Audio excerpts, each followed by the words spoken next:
10. Good evening, and thank you for joining us. Decisions in the state capitol could impact Lubbock's transition to the retail electric market. Lubbock Power & Light is preparing for the upcoming session along with lawmakers to ensure a smooth transition. And KCBD News Channel 11's Case Wilbanks is here to explain. Case. Hey, Karen and Abner, as we reported last week, LP&L's transition was part of the city's legislative agenda. Today, we're learning more about what legislative actions are needed and if they can be done in time. So transitioning from one interconnection in the United States to another one, nobody does that. But Lubbock is. The Electric Utility Board heard the latest on the move on Tuesday.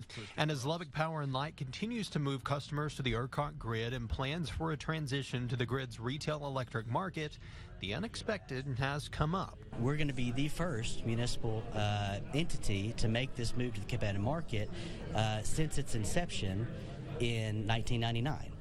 And so there are certainly small things here and there that were not anticipated. LP&L spokesperson Matt Rose says those small things come in laws that will need to be changed in the next state session.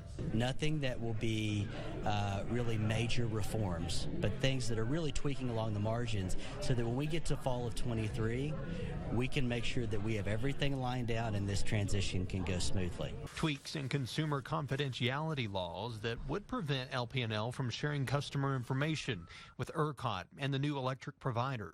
And so we're looking to make sure that as we get to that point of transition, that there aren't any hang-ups in terms of providers coming in and signing up customers. And laws that deal with default providers and providers of last resort. We want to make sure that it's clear in language, the differentiation of service, and that Lubbock Power & Light will truly be a wires company, and that those that provide customer service and billing to customers are in a separate bucket. Rose is confident in the process LP&L will take with the legislature and to secure the changes.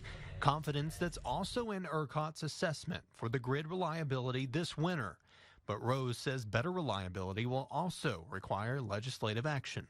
We just went through the hottest summer on record, certainly the hottest July that we've ever seen here in Lubbock.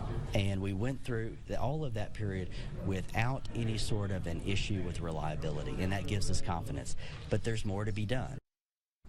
So it's certainly a legislative session that will be closely watched by LP&L in terms of that grid reliability and any changes that may come. And Rose says as well to ensure that no new laws are passed that would adversely impact Lubbock's move. Abner? Thank you, Case.